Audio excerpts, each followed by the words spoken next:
ఆఫ్రికాలోని ఓ దేశంలో అరుదైన వన్యప్రాణులను వధించి ప్రజల ఆకలి తీర్చాలని ప్రభుత్వం నిర్ణయించింది. ఇందుకోసం 23 ఏనుగులు సహా పలు జంతువుల జాబితా సిద్ధం చేసింది. నాంబియా దేశంలో గత 100 ఏళ్లుగా ఎన్నడూ లేనంత కరువు తాండవిస్తుంది.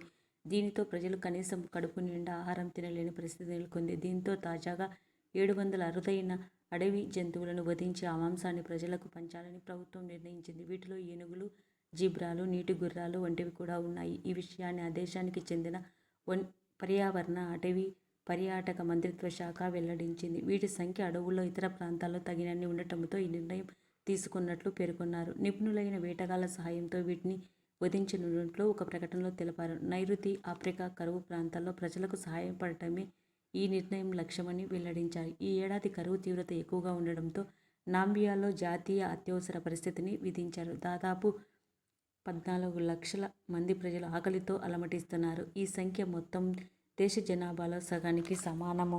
ఈ భారీ